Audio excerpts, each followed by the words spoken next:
Hi hello friends, എല്ലാ കൂട്ടുകാർക്കും നമ്മുടെ നാളത്തെ പ്രൊമോ റിവ്യൂയിലേക്ക് സ്വാഗതം. അങ്ങനെ രാഹുൽ പ്രകാശിനോട് പറയണ്ട്, എൻ്റെ മോളും ഞാനും സുഖമായിട്ട് ജീവിക്കാത്തിടത്തോളം കാലം കല്യാണിയും പിന്നെ അനന്തരം എന്ന് പറഞ്ഞ കിരണും രൂപയും ചന്ദ്രസേനും സുഖമായിട്ട് ജീവിക്കാൻ ഞാൻ സമ്മതിക്കില്ലടാ. ഒരു പ്രാവശ്യം ഞാൻ ചെയ്തു, പക്ഷെ അത് പരാജയപ്പെട്ടു. എന്നുവെച്ചാൽ ഞാൻ ആ ശ്രമം കളയൊന്നുമില്ല, ഞാൻ ഇനിയും ശ്രമിച്ചുകൊണ്ടിരിക്കും.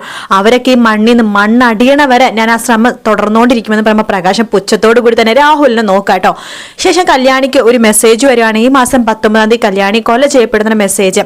അത് കല്യാണി കിരണിനെ കാണിക്കുന്നുണ്ട്. അപ്പൊ കിരൺ പറയുന്നുണ്ട്, കല്യാണി ഈ മെസ്സേജ് വെറും ഒരു മെസ്സേജ് ആയിട്ട് മാത്രം കാണാൻ പാടില്ല.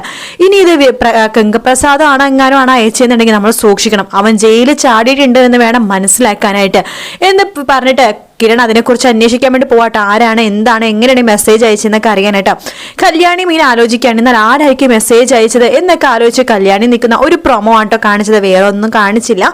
വീഡിയോ ഇഷ്ടപ്പെടുകയാണെങ്കിൽ ലൈക്ക് ചെയ്യാനും സബ്സ്ക്രൈബ് ചെയ്യാനും കമന്റ് ചെയ്യാനും മറക്കല്ലേ. മറ്റൊരു വീഡിയോ ആയിട്ട് നാളെ രാവിലെ കാണാം friends. Good night, take care, bye bye.